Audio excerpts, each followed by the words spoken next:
तो प्रदोष व्रत का नियम जो आप ले रहे हैं, प्रदोष व्रत को जो आप श्रवण कर रहे हैं, उसको जरा ध्यान से सुनिएगा। सबसे पहले स्नान ब्रह्म मुहूर्त का, सुबह का, उसके बाद में फिर आसन पर बैठकर भगवान की भक्ति को धारण करना, ये प्रदोष का मूल तत्व। प्रदोष व्रत करने वाले को भोजन नहीं करना चाहिए, ध्यान दीजिएगा। फलाहार करो, उसमें भी नमक का सेवन मत करो। प्रदोष व्रत में नमक का सेवन वर्जित होता है। कारण क्या कारण होता है? उसका एक कारण माना गया नमक की वर्जितता। जिस समय पर एक नगर में एक ब्राह्मणी रहती थी, बहुत भाव से सुनिएगा, प्रदोष व्रत नमक को त्यागने का भाव। एक ब्राह्मणी रहती थी एक नगर में, उसका पति नहीं था, छोटा सा बालक एक साथ में रहता, छोटा सा बालक। अब ब्राह्मण के घर की धर्म पत्नी है,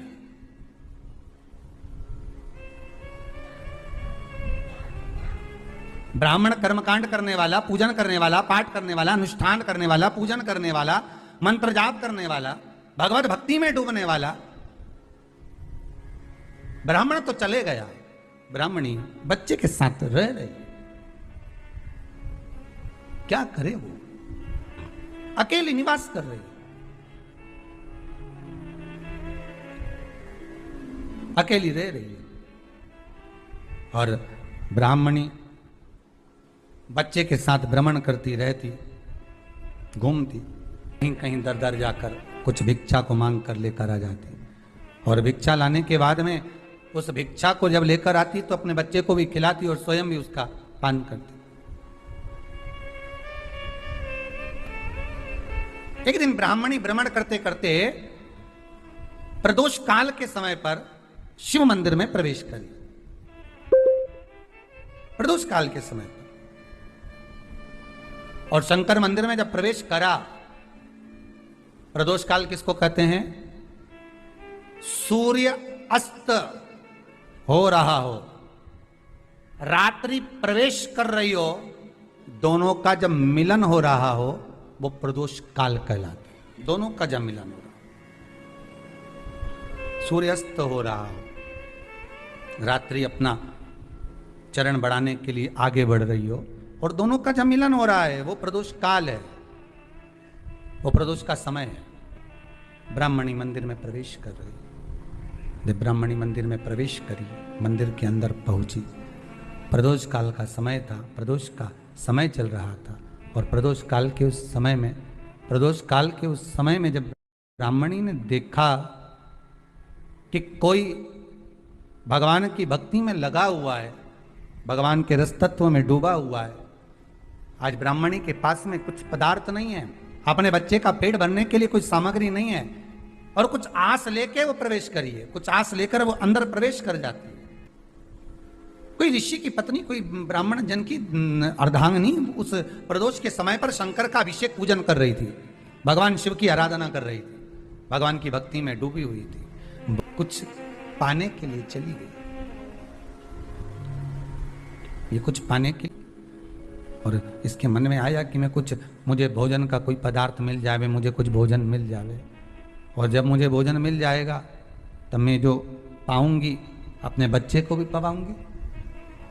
पर जिस मंदिर में वो प्रवेश करी थी, जहां पर नारी पूजन कर रही थी शंकर की प्रदोष काल में, वहां पर पड़ी हुई कुछ वस्तु को इस ब्राह्मणी ने मांग लिया।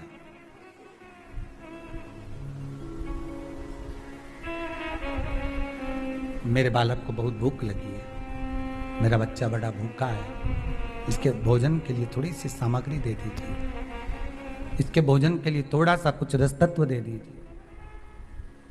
उसने उठाया थोड़ा सा पदार्थ, कुछ जो उसके पास में था वो दिया। जब दिया तो देने के बाद जब उसे प्राप्त हुआ, और होने के बाद में जब वो मिल गया उसको, तो उसने उस समय पर उस पदार्थ को जैसे ही मुख में लिया, लेते ही कहा इसमें तो स्वाद नहीं है।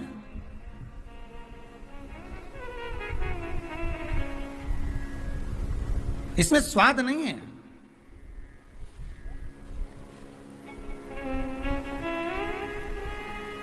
उस ब्राह्मणी ने बड़ा सुंदर एक संवाद कहा।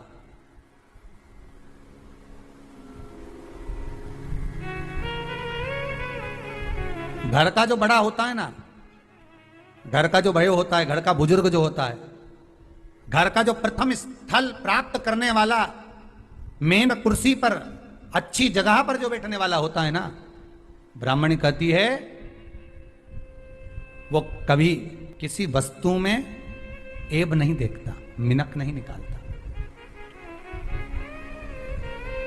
जब समाज के अन्नकूट होते हैं, समाज के जब अन्नकूट होते हैं महाराज, समाज के जब अन्नकूट होते हैं, बड़ी बड़ी समाजों में जब कार्तिक महीने में अन्नकूट महोत्सव होते हैं, बहुत सारा प्रसाद बनता है। जो बुजुर्ग होते हैं ना, बड़े समझदार लोग होते हैं ना, तो अन्नकूट की जब प्रसाद खाने बैठते हैं ना, उसमें नमक नहीं भी होता ना, तो नहीं बोलते कि इसमें नमक नहीं है। पर जो हमने डोनेशन दिया है, जब तुम आए थे समाज वाले, तो हमने 1000 का लिफाफा दिया, 500 का लिफाफा दिया, 2000 का लिफाफा दिया, और भोजन ऐसा बनवाया। एक व्यक्ति वो जो खाकर चुपचाप चले गया, और एक व्यक्ति वो जिसने प्रसाद पर उंगली उठाई। इन दोनों को अन्नकूट की तारीख पे इनका नाम लिख लो, और अगला अन्नकूट आए तब दोनों की दशा देखना। एक जो चुपचाप खाकर चले गया, भगवान के प्रसाद को प्रसाद मानकर, प्रभु का दर्शन मानकर लेकर चले गया, वो उन्नति की सीढ़ी पर चढ़ता चले गया, और जो मिनक निकालता रहा वो साल भर खटर पटर की जिंदगी जीता रहा। भगवान के प्रसाद में कभी भी ध्यान रखिएगा, भगवान के प्रसाद के अंतर्गत स्वाद की कोई मूलता नहीं होती। भगवान का प्रसाद स्वयं स्वाद है। भगवान के प्रसाद में नमक नहीं देखना, मिर्ची नहीं देखना, भगवान के प्रसाद में शक्कर नहीं देखना, भगवान के प्रसाद में कुछ ये नहीं देखना कि कितना माल डला, कितना घी, कितना बादाम, कितना काजू, कितना इलायची डला। हाँ, यहां तक शास्त्र कहता है कि भगवान का प्रसाद अगर बन रहा है तो उसकी सुगंध भी नहीं ली जाती है महाराज। यहां तक शास्त्र कहता है, जब तक भगवान उसको पानी ले तब तक उसका सुगंध भी नहीं ली जाती। और कई कई जगह तो भगवान को प्रसाद अगर सूखा सामान हाथ में आ गया, इलायची कैसी है, मंदिर के अंदर जाने वाली है भगवान को डलने के लिए, लाओ यार किसकी दुकान से आई इलायची बताओ, इलायची तो 25 बार सूंघा, हाँ हाँ अच्छी है, अब सूंघ लिया तो भगवान इसको स्वीकार करेगा क्या? अरे जम के तो बोलो। एक फूल तुमने बगीचे से तोड़ा और सोचा इसमें पहले मैं सूंघ लेती हूँ, इसमें स्वाद है कि नहीं, इस फूल में गंध है कि नहीं, इसमें सुगंध है कि नहीं, और फूल सूंघ लिया, उसके बाद तुम भगवान को देखो, भगवान स्वीकार करेगा? नहीं, भगवान स्वीकार नहीं कर सकता। धनिया पाउडर आया सब्जी में डालने के लिए, कैसी गंध है, सूंघ लिया, अब तुम डाल दिया, उसका कोई स्वाद नहीं है, उसका कोई महत्व नहीं, भगवान उसको स्वीकार नहीं कर सकता, भगवान उसको स्वीकारेगा नहीं। महाराज ब्राह्मणी ने जैसी मुख में लिया थूक दिया, ये श्रेष्ठ नहीं है। जो ऋषि की पत्नी अंदर पूजन कर रही थी प्रदोष काल, उसने कह दिया आपका चेहरा बता रहा है कि आप ब्राह्मण की धर्म पत्नी, पर आज आप दर दर जाकर अगर भिक्षा मांग रही हो, दर दर जाकर अगर भीख मांग रही हो, दर दर जाकर भिक्षा को मांग रही हो, तो इसमें आपका चेहरा बता रहा है कि आप ब्राह्मण की धर्म पत्नी। पर आज आप दर दर जाकर अगर भिक्षा मांग रही हो, दर दर जाकर अगर भीख मांग रही हो, दर दर जाकर भिक्षा को मांग रही हो, तो इसमें आपके पति का दोष नहीं है, दोष आपका है, क्योंकि आप भगवान के प्रसाद में भी जो स्वाद देखी थी ना, ये आपका एक जन्म का नहीं है, ये ना जाने कितने जन्म का है। ब्राह्मणी के मस्तिष्क में बैठ गया, वो कहा ना, वो बक्कल में नहीं अक्कल में बैठ गया कि ये स्वाद नहीं देखना। इसलिए प्रदोष व्रत के अंतर्गत ब्राह्मणी ने उस दिन से विचार कर लिया कि जैसे आप पूजन कर रही हो, जैसे आप अर्चना कर रही हो, जैसे आप आराधना कर रही हो, ऐसी आराधना, ऐसी पूजन, ऐसी भक्ति मैं भी करूंगी, ऐसी आराधना मैं भी करूंगी। अब मैं स्वाद नहीं देखूंगी। तो प्रदोष व्रत करने वाले को ध्यान रखना चाहिए कि नमक का सेवन ना करे, नमक को ना पाए, भोजन ना करे, फलाहार करिए, फल का आहार करिए, प्रयास करिए। और यदि आपने व्रत का ले लिया भोजन का कि हम तो एक टाइम फलाहार करेंगे, एक टाइम भोजन करेंगे, ऐसा भी कई लोग प्रदोष ले लेते हैं, तो वो बात आपकी है, आप तक रखो, ठीक है, अपने मन तक। ठीक है, बाबा आपकी मनोकामना पूर्ण करे, वो भी भाव रखे। बहुत बड़ा दुख आए, छोटे से रूप में निकल जाए तो समझ लेना शंकर ने कृपा कर दी। बहुत दिन से काम नहीं हो रहा था, काम तुरंत हो गया, समझ लेना शिव ने कृपा कर दी। प्रदोष काल में जाकर भगवान शंकर की आराधना कर, शिव मंदिर में जाकर अर्चना कर, प्रदोष काल में जाकर शंकर को नमन कर। अगर प्रदोष का व्रत नहीं भी करता तो प्रदोष काल में जाकर शंकर के मंदिर में एक घृत का घी का दिया लगा दे। आपको पहले भी कहा है, तुम्हारी भगवान से अगर बैर है, भगवान के मंदिर नहीं भी जाना चाहते तो भगवान की चौखट पे ही दिया लगा दो, पर लगाओ।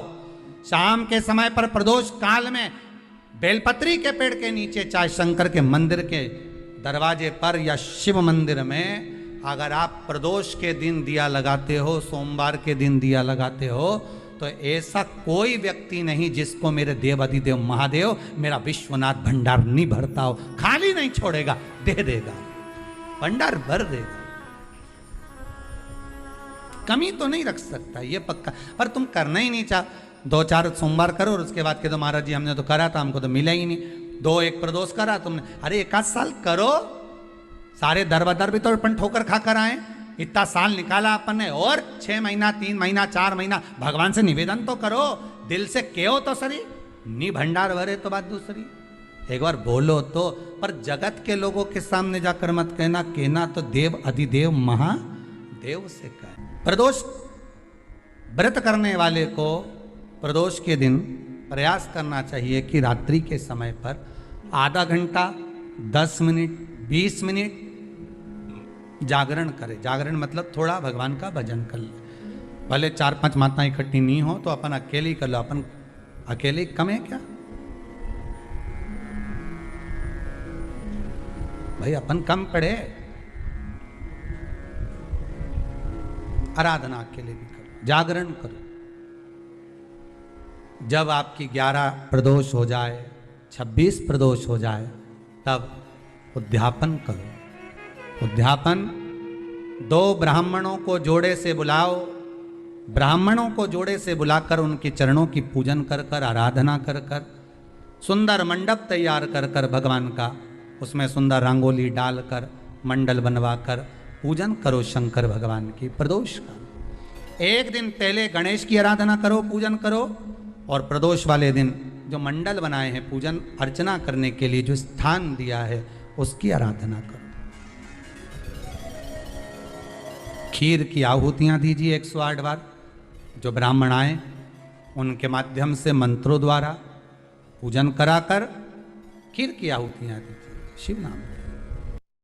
महाराज फिर ब्राह्मणों को जोड़े से भोजन कराकर, चरणों को नमन कर कर, दक्षिणा प्रदान कर कर, निवेदन कर कर ब्राह्मणों से कहें, हे ब्राह्मण देवता, आप हमें आशीर्वाद प्रदान करें कि जिस प्रदोष का हमने व्रत किया है उस व्रत का पुण्य फल हमें प्राप्त हो। ऐसा ब्राह्मण चरण को नमन कर कर, प्रणाम कर कर उनसे अपने मस्तक पर अक्षत छुड़वाएं। फिर नमन कर कर, भोजन कराकर विदा करें। शाम को भगवान का जागरण करें। ऐसे प्रदोष व्रत का उद्यापन कर अपने जीवन को सार्थक बनाएं। ऐसा सुंदर प्रदोष व्रत का व्याख्यान वर्णन स्कंद पुराण में करा गया। वही स्कंद पुराण का प्रदोष व्रत का वर्णन आपको शिव महापुराण के इस सुंदर संवाद में किया गया। दुख की जिंदगी चल रही है, बेलपत्र लीजिए और 7 चावल के दाने इस बेलपत्र के मध्य वाली पत्ती पर रख लीजिए। जो बेटा बेटी बहुत प्रयास कर रहे हो, बहुत कंपटीशन एग्जाम दे रहे हो, बहुत मेहनत कर रहे हो, और उसके बाद भी बहुओं का, बेटियों का, बेटों का अगर कहीं जॉब नहीं लग रहा और कहीं सिलेक्शन हो ही नहीं रहा और बहुत हार चुके हैं, तब एक बेलपत्र 7 चावल के दाने मध्य पत्ती पर 7 चावल के दाने, एक घिसे हुए चंदन की गोली, पीला चंदन को घिस कर उसकी एक गोली बनाए, एक गोली गोल कर कर शिवपिंडी जैसी, शिवलिंग जैसी गोली बनाकर उस चावल के दाने पर रख लो। एक स्थान पर रखकर घर के अंदर ही उसका पूजन कर लो, कर कर दिए से आरती कर कर ऐसी कैसी ही बेलपत्र अशोक सुंदरी वाली जगह पर आकर रख दीजिए। ये किसी भी प्रदोष के दिन या किसी भी सोमवार की अष्टमी के दिन या किसी भी विशेष शिवरात्रि के दिन आप ये एक बार केवल करना है और अपने मन की कामना कर कर उसको रखकर बाबा को घी का 2 दिया लगाकर आ जाना है। मेरा भोलेनाथ आपका हाथ पकड़कर आपको कंपटीशन एग्जाम में विजय दिलाएगा।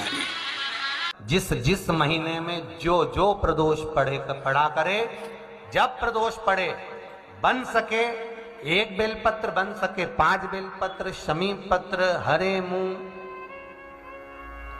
हरा मूंग, बेलपत्र, एक कलश के अंदर थोड़ा सा पानी लेकर 1 बेलपत्र, हरा मूंग, शमी पत्र डालकर और उसमें थोड़ा सा गुड़ डालकर भगवान शिव का स्मरण कर कर प्रदोष काल में, मान लो कोई काम आपका बहुत जरूरी है, बहुत दिनों से आप थक गए हैं, नहीं हो रहा, कर्जा बढ़ रहा है, धन नहीं आ रहा, व्यापार नहीं चढ़ रहा, या कोई समस्या बहुत प्रबल है, कोई एग्जाम में बैठ रहे हो, नहीं हो रहा, परीक्षा भी दे दी है, रिजल्ट आने ही वाला है, तो भी प्रदोष काल में, प्रदोष के समय वो जल, मूंग, समीपत्र और बेलपत्र और गुड़ का शंकर के शिवलिंग को समर्पित करना प्रारंभ कर दो। 2 या 3 प्रदोष करोगे, बाबा आपकी मनोकामना शीघ्र पूर्ण कर देगा। 2 या 3 करो, बाबा करेगा।